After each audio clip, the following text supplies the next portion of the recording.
I think like one of the reasons we feel productivity guilt is because our models of success are often overworked people. To me, there was no distinction between ambitious and unhealthy. What burnout used to be considered just a workplace issue, the latest research is showing that you can actually burn out in a romantic relationship. You can experience burnout as a parent or caring for elderly parents yourself. So if you don't intentionally design what enough feels like, nothing is going to feel enough. Hey guys, and welcome back to another episode of Life Uncut. I'm Brittany. And I'm Laura. And today we are talking about something I think we are slightly guilty of, Laura. No, I think we're very guilty. You're definitely more guilty than me because you've got kids in the mix.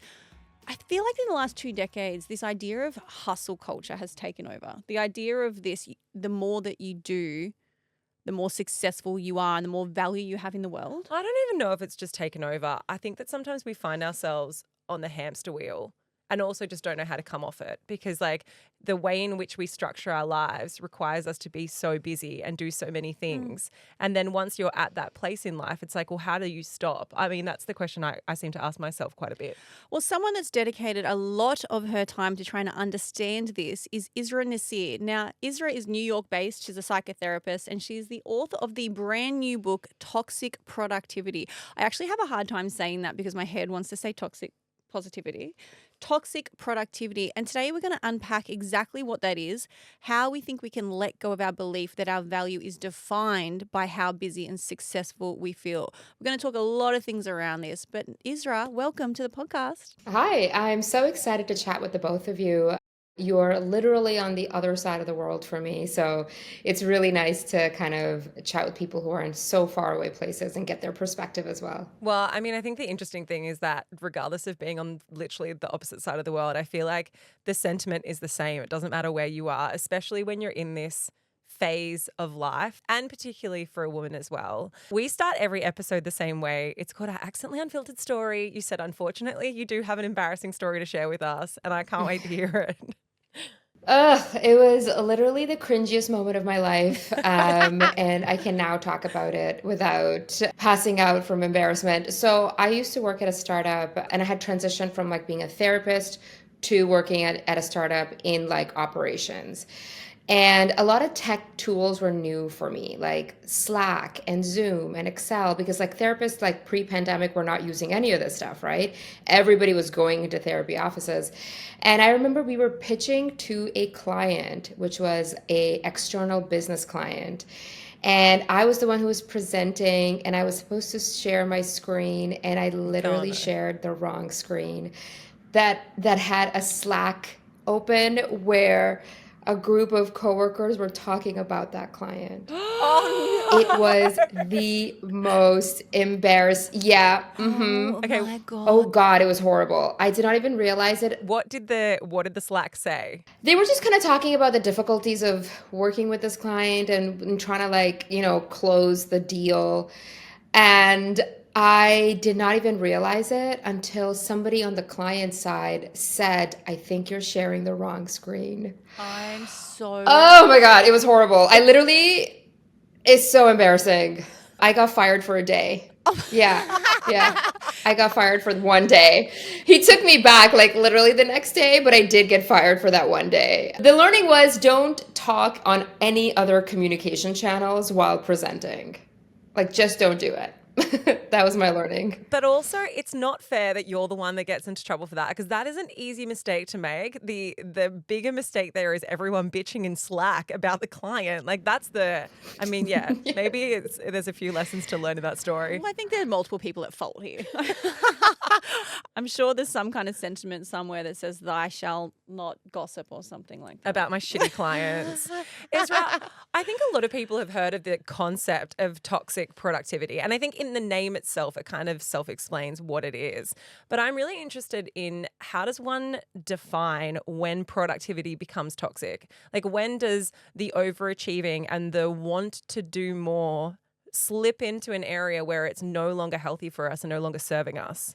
I think the biggest red flag to look out for to understand whether or not your productivity is toxic or not is whether the outcome that you are pursuing is connected to how you view yourself in relation to other people, in relation to your community, your family, your work. So that's like a really big sign because our productivity is healthy if we're pursuing it and failure doesn't shatter our self worth, right? But if our self worth is completely contingent on the outcome, then our productivity has moved away from just trying to achieve things to a place of trying to prove our value and our worth in our communities, in our workplace relationships. That's one sign. The other sign is when you don't really know the why behind what you're doing. So a lot of us just kind of do stuff because other people are doing it. We're competing with other people. Our parents have told us to do it, right? And we're just kind of on the hamster wheel, but we have no intentionality. We just have these arbitrary goals. Like, I have to buy a house before 35. I have to be married by 30. I need to have all of my kids before 32. I need to have X salary before 38. Like, we have all of these timelines, but there's no rationale behind it. And so that's also like, why are you pursuing what you're pursuing? That can, move you into the realm of toxic productivity. And the final one is when your productivity comes at the cost of other equally important things in life. So your wellness, your health, your relationships all become secondary to the pursuit. And that's when your productivity becomes unhealthy. It's interesting because as you were saying that, I was asking myself a lot of questions, and I think it's become so much worse with the introduction and the takeover of social media because there's this constant comparison culture. So once upon a time, we might have been pretty content with just going to our 9 to 5, coming home, spending time with the kids, going to bed. But now we're seeing everyone else overachieve, quote unquote. Everyone else is starting their little businesses. So all of a sudden you think, oh, well, should I be doing that? Should I? Oh my God, they've bought this property with a farm. Should I be doing that? And I think that that's what feeds back into this pretty toxic loop of wanting to do more but not understanding why. And even when you just said that, in my head, I'm constantly saying to myself, oh, I need to start a business. And I think that's because Laura has one. I'm like, oh, well, we're the same person and Laura's doing it. Should I be doing it? But then there's the other half of me that says, well, I actually really like my life balance. Yeah, literally half of me is like, please don't do it. Please don't. Because like and this is what I meant before when I was talking about how do you get off that hamster wheel. Mm. It's, there does come a point where you cannot do everything and you are sacrificing parts of your life. And I think a big thing that we ultimately sacrifice when you're someone who prioritizes work often, the thing that you sacrifice is your relationships, Yeah. whether that's your relationships with your friend or your relationships with your romantic partner, or even sometimes time with your kids. Like, there is always an inherent sacrifice that happens. Can you talk us through, Isra, around where this can apply to different parts of life? Are we solely talking about work, or does this affect other areas of our lives as well? I think in the last 25, 30-ish years, it has really changed because the relationship we have to work has changed. Like 30 years ago, when my dad would come home from work, like that was it. If his boss needed something, he'd have to wait till the next day, right? So what's happened is our work culture has permeated the rest of our life. And what that's done is this mindset has permeated the rest of our life. So not only are we bringing our work home and there's no boundaries, the way we operate at work, which is about efficiency and optimizing, maximizing competition, right? Achievement oriented, goal oriented mindset. We've taken that and we've put it into our romantic relationships, our friendships, our personal health, our parenting. It actually permeates a lot of different domains now. And the research also shows that what burnout used to be considered just a workplace issue, the latest research is showing that you can actually burn out in a romantic relationship. You can experience burnout as a parent for young kids or caring for elderly parents yourself. And so this mindset can really show up anywhere because it's a framework. It's a framework that we take to our life, and it's rooted in how good we want to feel. So if you don't feel good about yourself, you're going to find many different ways to tap into this mindset so that you can feel good about yourself. Is this something that you personally had skin in the game with? Like, as someone who has written a book on it, who has dedicated their research to it, what was your experience with toxic productivity? Yes, I definitely I will use present tense. I have skin in the game in this. I literally canceled the doctor's appointment this morning because I just had so many stacked meetings, and I had to go to the gym because I hadn't gone to the gym in like 4 weeks. So I literally canceled my doctor's appointment. So that's the trade-off, right? Like, you're constantly doing a trade-off. And I'm very mindful of this right now because I know I'm in a season, because I'm doing a lot of interviews for the book coming up. So I'm looking at this as a sprint. But I think 5 to 6 years ago, this was my whole life. So right now it's exceptional for me to be in this mindset where I can tap into it when I need to. 5 years ago, up until 5 years ago, it was just the way I lived my life. And I thought that that is the way you're supposed to live if you want to be ambitious. So to me, there was no distinction between ambitious and unhealthy. Yeah. Like, I was stressed out all the time. Well, that's just a byproduct of being ambitious. You know, like, I don't have time to eat. I'm like rushing through things. Oh, well, that's just what happens if you're like an ambitious person. That's just what happens if you are trying to make things happen. And so you accept that this is just a truth, right? But it's not. And I think like a turning point came for me because I didn't hit a breaking point, but I definitely hit a turning point. And the turning point for me was that I realized that all of the things that I had set this like stage for, or, you know, planted the seeds for in my late 20s, early 30s ish, which I was getting the result of, wasn't actually making me feel happy. So I had done the hustle and I'd done all the things, and I just, you know, put in all of my efforts into being multifaceted and doing like so many things. But like 5 years ago, I was getting the return, but I wasn't getting the feeling. I still felt like I should do more. I still felt like this wasn't enough. Like, I need to keep doing it. And so I started feeling really disconnected from my life. I was very disengaged. Do you think we become addicted to stress? I think like at a physiological level, there is a component of becoming very familiar with the state of stress in your body. It doesn't really act as like an actual addiction. So I sometimes feel like hesitant to use that word because like addiction is such a complex physical thing. But I think there are aspects of it. There are aspects of like addictive behaviors towards stress because we become very, you might have heard people say things like, oh, I feel the most comfortable in chaos, or I do my best work under pressure, right? I write my best papers 2 nights before it's due. And that's really because the chaotic state of a dysregulated nervous system and stress hormones becomes familiar. And so our mind puts working hard, success, and that dysregulated feeling together. And so we do become a little dependent on needing that. It's so funny you say that because even here at Life Uncut, our motto is, don't worry, we thrive in chaos. Which is such a dumb motto. We need to get a new one. We don't want to thrive in chaos. We want to just thrive. Producer Keisha just looked up as you said that and was like, fucking guilty. No, we want to thrive in we want to thrive in peace. I didn't mean it like that. But I do think that there is a strength to people who can thrive in that because I can. Like, Yeah. you can throw shit at me and I'll manage it. I will navigate it. So I have a lot of self-trust, but we don't want our default setting to be thriving in chaos. Yeah. We do need to be able to do it, but it just can't be the default. I latched onto something that you said then around your own experience of like feeling as though you needed to do more. And I think a lot of people do have this, especially if you are someone who is entrepreneurial or you're a businesswoman, this feeling is of like, it's not enough. And it's not about the money. It's not about the achievements even. Like, I personally, and I'm conscious about making it about myself, like, I feel guilty when I'm not doing something.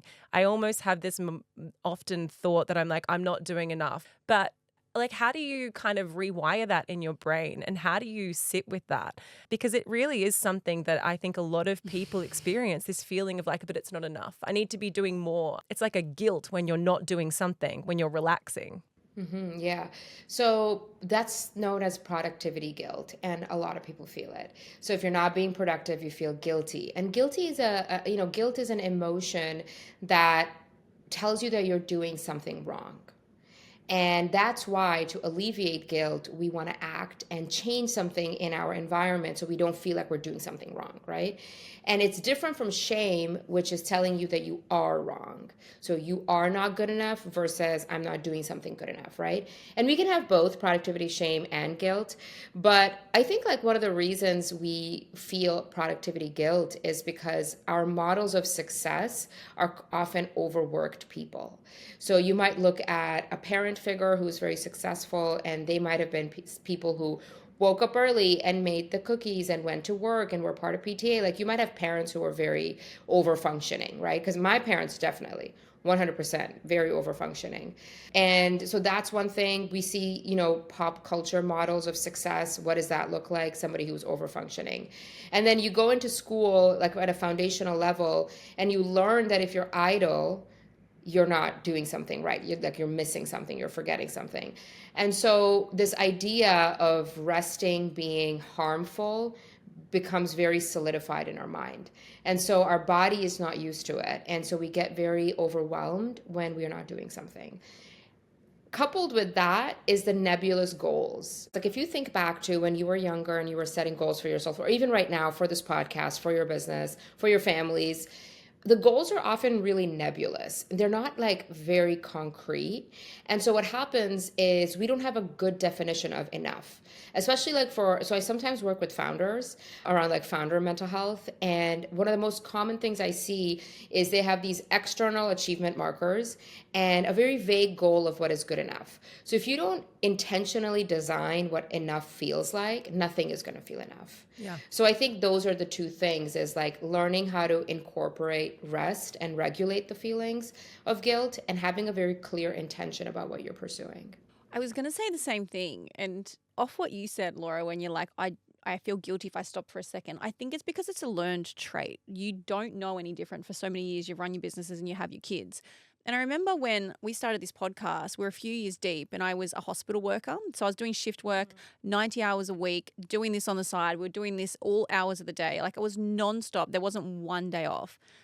And I had a really hard time when it was time to give up my hospital work and just do this, because what it did give me was a few extra days a week that I was like, I actually have time to do something I want to do right now.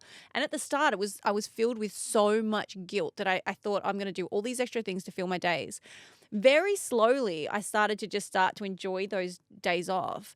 And now I can genuinely say I'm happily in a place where if I have a complete day off where I do not do one bit of work, I don't feel any guilt, because I've redefined my own idea of success. And my personal idea of success is to live a comfortable life with work-life balance. So success for someone else might look differently. It might be all the big mansions or the cars. But for me, I want to be able to go for a swim and go to the gym and go to a sauna, but also have a job that fills me. And I've managed to do that, but it took a long time of introducing those feelings. So if you're never going to introduce a day off or going to the gym for yourself, your body can't regulate the feeling because you don't know what it is. Have I said the right thing? Am I explaining myself well? Because you're the doctor here. No, not at all. Not at all. I think you're absolutely correct, because when we are not familiar with something, it feels scary and dangerous. And our mind cannot always differentiate between healthy and harmful, or happy and sad. The only thing your mind can actually look for is this a threatening situation? And unfamiliar is threatening to our mind, right? So that's why sometimes good habits are so hard to build, is because they're unfamiliar and your mind is like red alert, like, no, like we don't do this. We don't do this at all. Like, let's just say safe. And safe can be a harmful habit that's a comfort zone for you. There's this really great quote that I love, and I put it in the book as well. It's from Mary Estelle. It's from like literally the 17 or 1800s. But it goes something like, we go on in vice because we are unacquainted with the joys of virtue. So I think like that's the same thing, is we are so, as a society, we are so unacquainted with the joys of resting, having boundaries, having a clear definition of what enough feels like, having intentions. Like we're just so unacquainted with that, because the moment you start school, it changes. People are telling you what you have to do, what you need to do, collect all the gold stars, be like the other kids, right? Here's all these 17 extracurriculars that you have to excel at. So like it just begins so early. Do you think as well that there are personality types that are more prone to this type of overcommitting and toxic productivity? For example, I would assume that people who have people pleasing tendencies, who really want to be almost told that they're doing a good job or prove that they're doing a good job, may be more aligned with this type of overloading their life. Yeah. So there's definitely a couple of emotional dynamics that are running the show. So the need for external validation can look like people pleasing, but it can also look like somebody who's a workaholic, right? So the foundation is external validation. The foundation is not really feeling a sense of belonging. So utilizing achievement as a way to connect with other people and realizing that when you are doing things, people love you. These are the three things that are happening in the background. And so this can show up as people pleasing, as being a workaholic. Sometimes birth order can get into it, right? Like because you might have been the eldest child or sometimes the eldest daughter, a lot of parentification can happen. And so you feel responsible and you tend to overfunction, which means doing everything for other people. But there's not like particular personality types, but there are definitely certain people who might skew a little more this direction because of the way they were raised. So people pleasing, for example, is like a learned behavior. You learn very early that if I don't rock the boat, my parents will be happy. If I don't say what I need, I don't stress out my mom or my dad. Like it can happen as early as like age 1 or 2, where you learn safety, because people pleasing is a safety mechanism, right? It's not helpful as an adult, but it can be when you're a child. And so it's really like for me like this idea around toxic productivity is very much a learned behavior. Perfectionism and toxic productivity very much go hand in hand. I find that the perfectionism literature, the stuff I was reading, to me it felt like the most in sync vehicle for toxic productivity. Like every aspect of perfectionism taps right into the mindset. And our culture, our hustle culture, late stage capitalism really hones in on it and glorifies it.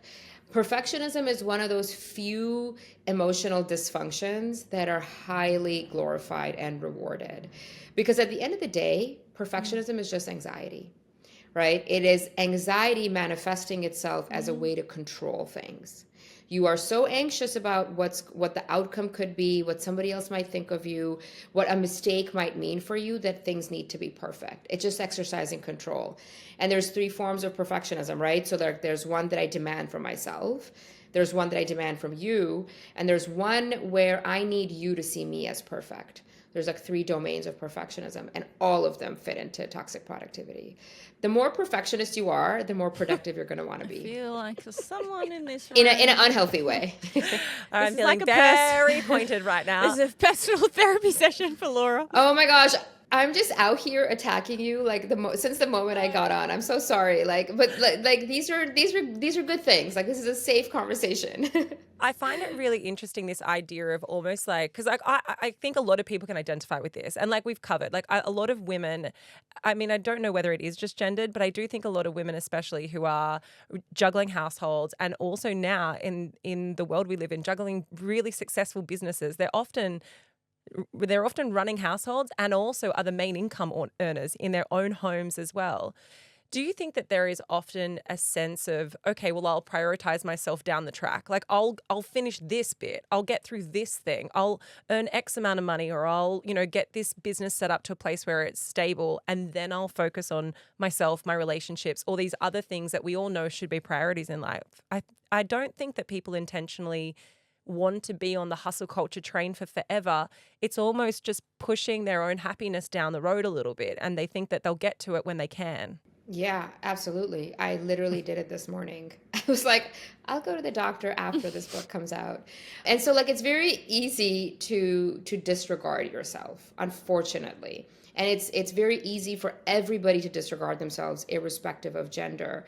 However, there is a very undue pressure on the modern woman today.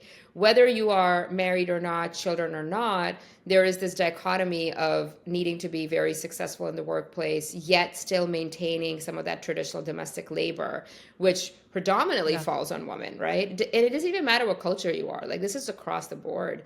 And I think that's why you're seeing so many high numbers of women not wanting to get married and have kids, because one of the reasons they cite is that, and I mean, I'm married, so like there's pros and cons to both things, but I think the research is just showing that our society needs to change a little bit. But yeah, I do agree that there is like a little bit of like a gender divide in the way this manifests itself.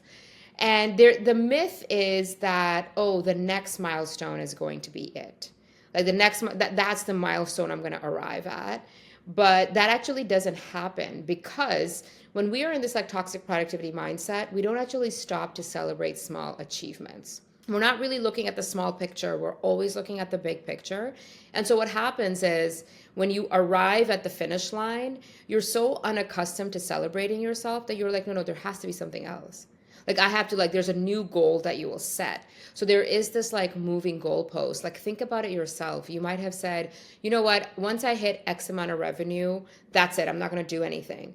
But when you hit that X amount of revenue, another opportunity will present itself, because now you've crossed a threshold of revenue. And then you're going to be like, you know what, maybe I will do this one more thing. And then the same thing happens over and over and over again. It's because we don't learn how to celebrate small things. And I know it sounds so trite, and like everybody says like celebrate your wins and whatever, and you see it on like little like, you know, furniture quotes that you can put over your bed. But it's actually true. Like this is a very true fact that we need to learn how to practice gratitude without feeling like we are feeling ambitious. It's actually true. Like we hustle every day for the future, but the future doesn't come, because when the future comes, we're still hustling for the future. So you're never actually living and enjoying your day now. But I also think it's a generational thing. Even if it's unintentional, I think a lot of people don't have the choice not to hustle anymore, and that's just because of things like the cost of living. So I think that even if you're not the perfectionist and the character traits that you said before, some people don't get the choice but to have to hustle just to survive. Absolutely. I completely agree. And, you know, there's like a lot of great books that do talk about like rest and taking breaks as being privileges, which I'm super mindful of. And I mentioned this a little in my book as well, because like my parents did not have this privilege.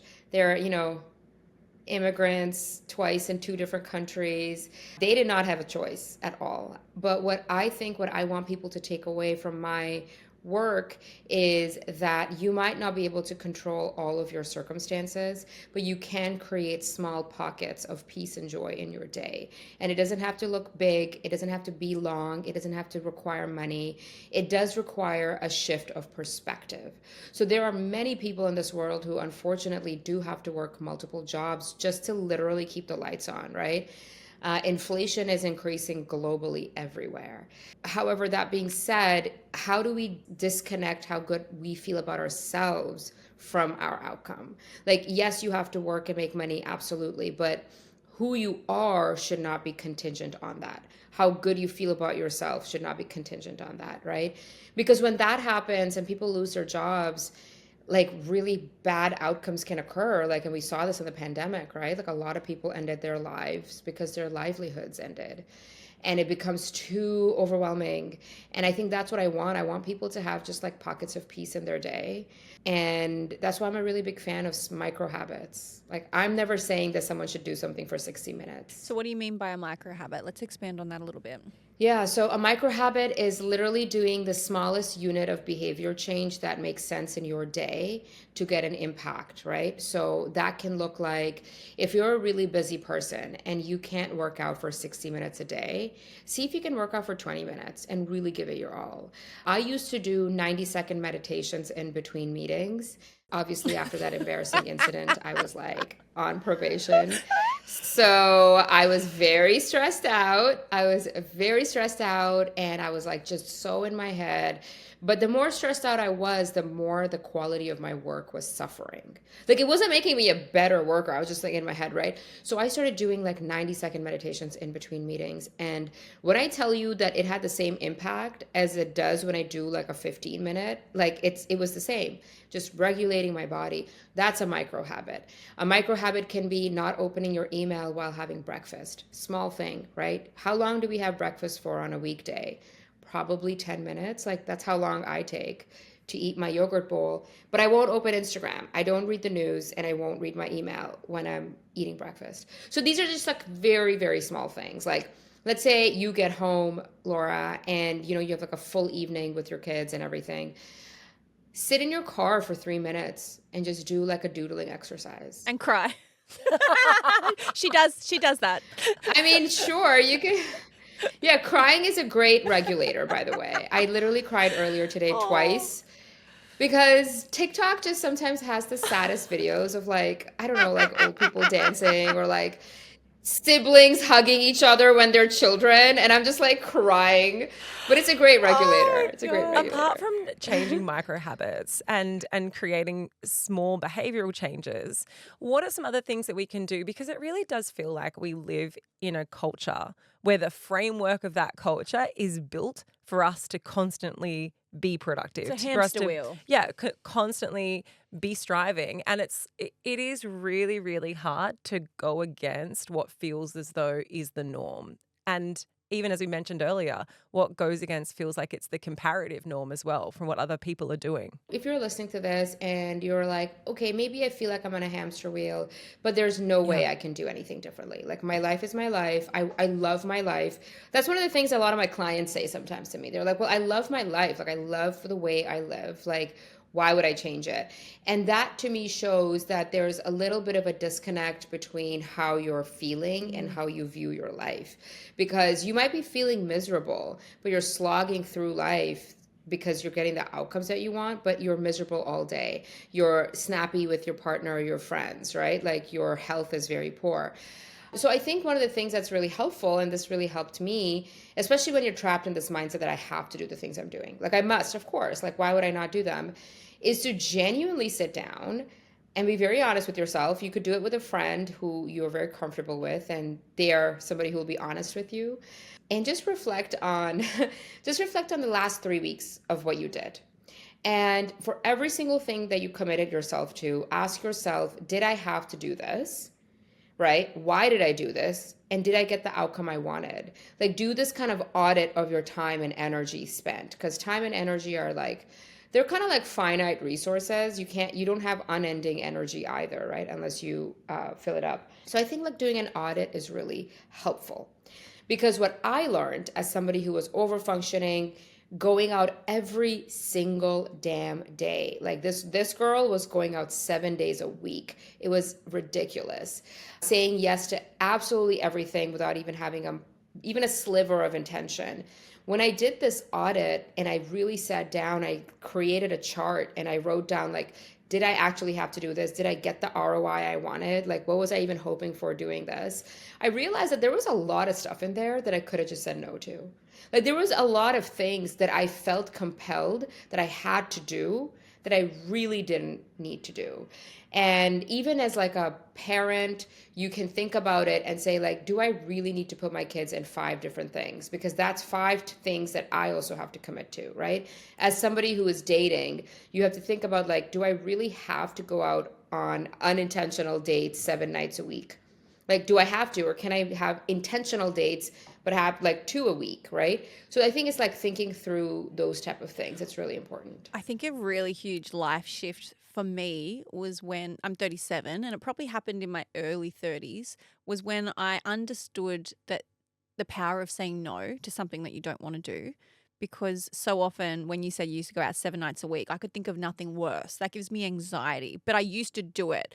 And the guilt from saying no, the guilt didn't come from letting my friends down, because I don't think they could care less if I went. The guilt was on myself. I used to be like, what a loser. Like, you can't spend your life inside with your dog. I used to convince myself that I had to live my best life, I had to always be socializing, but that's not how I fill my cup.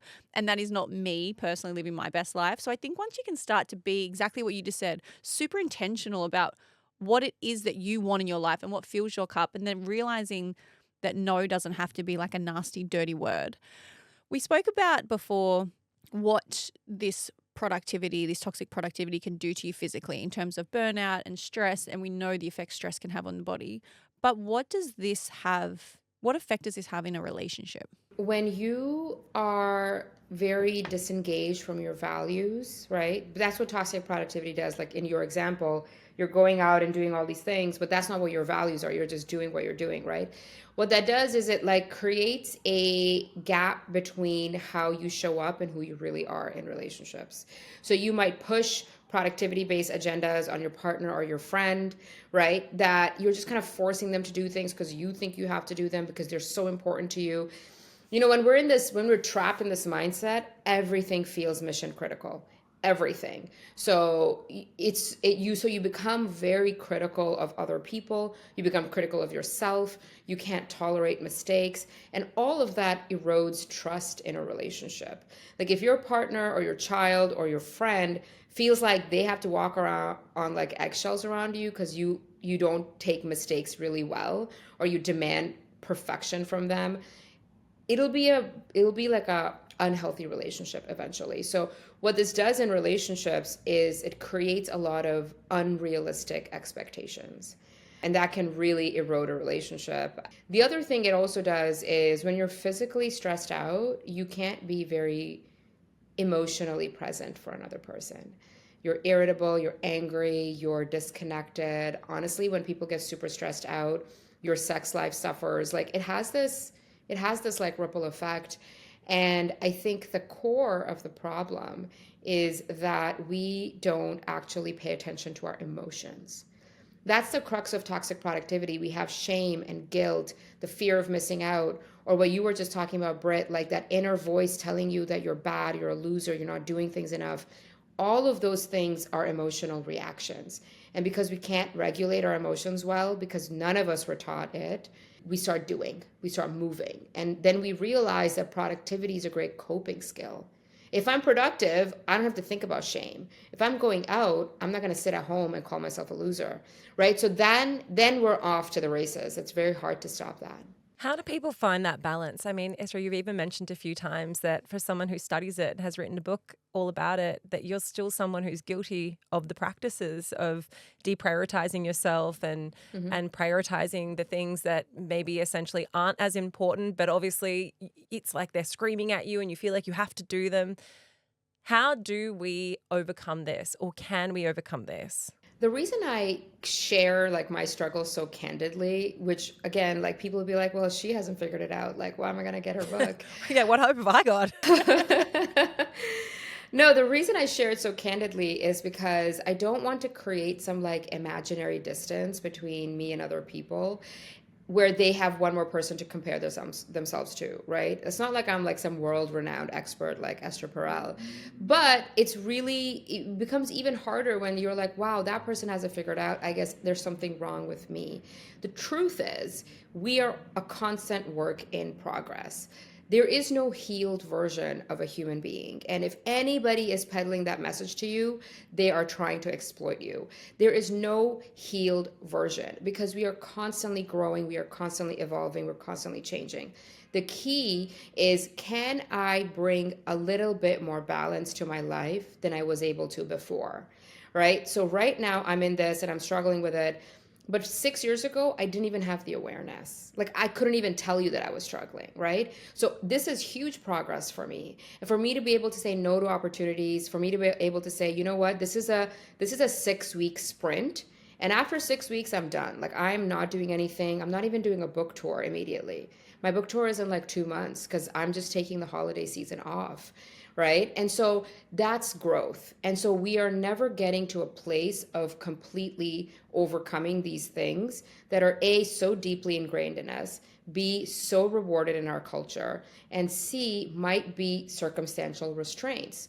If I were to say to people, hey, you just have to heal your toxic productivity, then if your life doesn't afford that, you're going to feel bad, right? And it's just unrealistic. So the goal is to constantly check in with yourself. The goal is to choose a better habit every single time if you can.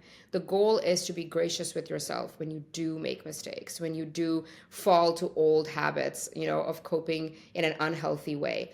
The goal is to have awareness and make decisions with intention. And the truth is, the more we practice this stuff, the better we get at pushing it away.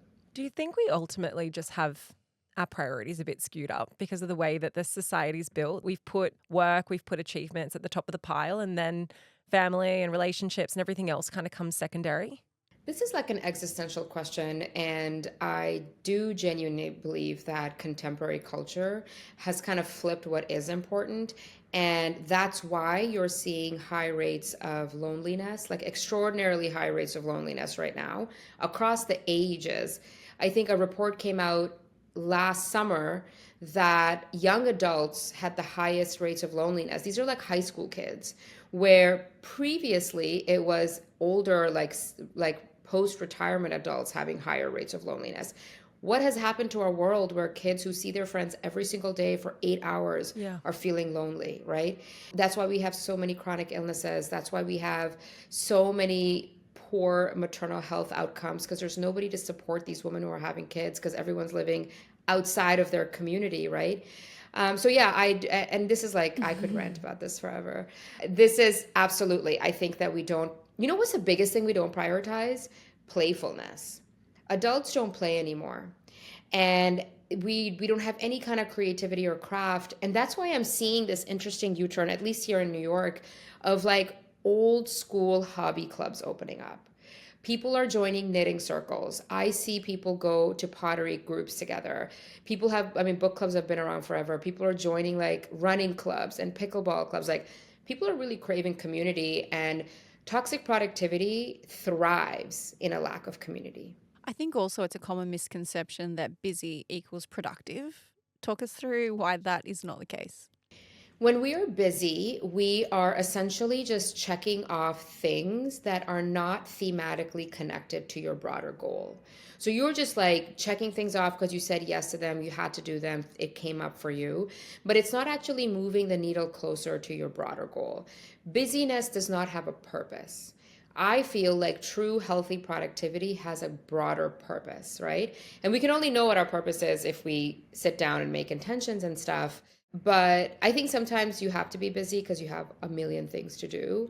But if you are feeling really worn out and run down, like again, like take a look at all the things that you are committing to. Another thing is being busy makes us feel like we've done something, right? So I can go through my checklist and I can be like, wow, I took off like 17 items, but the bulk of like the thing that I really had to do, let's say I had to write an article, I didn't that do it. still Didn't do it. remains. Yeah. So there's that, yeah, right? Like Yeah. there's that purposeful activity that's literally my job. I haven't done it, but if I showed you my to-do list right now, there's like 17 things. I'm like, do. Yeah. And it also gives you like a really quick dopamine hit. And so that's why people like doing busy work, because it makes you feel good in your brain. But busyness does not have a purpose. That's the difference. Isra, I have enjoyed speaking to you about this so much. And I know that there are it doesn't just happen to people who are successful working women. Like, I think all of us have traits of this or can be prone to it purely because of the type of society that we all function within now. But I do honestly think that if you are an entrepreneurial woman, or you are someone who is finding yourself on the hamster wheel, these are all qualities that so many people relate to. And I know that we do very much so. But I have loved understanding this, and also understanding that it doesn't necessarily come with all of the solutions, because I think that that's something that I've struggled with before, is almost like the preaching of like, well, this is how you fix the problem. And I'm never going to go from being someone who works 4 different jobs to being someone who sits out in the meadows and meditates. Like the cavity between is too great and too vast. I don't think it has to be that extreme though. No, I know, but I kind of, when we've had conversations before, it's often like people who have all of the answers or who are doing all the practices because they've had this incredible burnout, then pivot in life. Whereas I really appreciate speaking to someone who is they're still a part and parcel of the hustle culture train. They're just doing it a little bit differently. Yeah, I think one of the most common reactions I get to the topic or the title is this an anti-productivity book? Like, why are you against productivity? Productivity begets progress. And what I say to people, like, this is not an anti-productivity book. Like, I want people to be productive. I want people to be ambitious. I'm not asking you to tap out of the race. What I'm saying is, be more intentional about what race you're running and do it in a healthier way so it's sustainable. So you can do it your whole life. Like, the way I was living in my 20s and my early 30s, like there's no way I would have had the sustainability and the longevity. And the way I see my work right now and the way I make habits at certain times in my life, like I know that I could continue to do this for a very long time. The last thing I'll say is, it seems like a lot of your listeners are entrepreneurs and stuff. What I'll say to them is that your wellness, both emotional and physical, is a line item on your budget. If you are not well, then your revenue is 100% going to suffer, even if you have a team. So your wellness is absolute business priority, right? And I think we have to start seeing our wellness as part of our productivity as opposed to something that's outside of it that we'll get to later and we'll earn rest afterwards. Because, I worked with some entrepreneurs and some friends of mine who have thriving businesses, and every single one of them has said that, oh, I had like this moment of burnout and then I got sick and something happened to their, I think I shared that one of the stories in the book is like literally she had this like beautiful beauty brand and still very successful, but they had a huge dip in the middle because she was not well. Yeah. Right. And so she had to kind of like pick back up again. And so it's really important to think of yourself like that. Israa, thank you so much. We actually have a meditation booked in now, so we have to go. We don't, but we should. Oh, yay. I love that. We Oh, don't. okay. We're joking. We have another interview. I wish we did. But Okay. maybe future Laura Okay, and Britt okay. will schedule Do a 30 meditations. second. Yes. We'll do a 30-second meditation. So thank you Do so a much. 30 We're going to second. link all of your details and social medias and your new book in our show notes. Thank you for coming on the podcast today. Thank you for having me. This was so fun.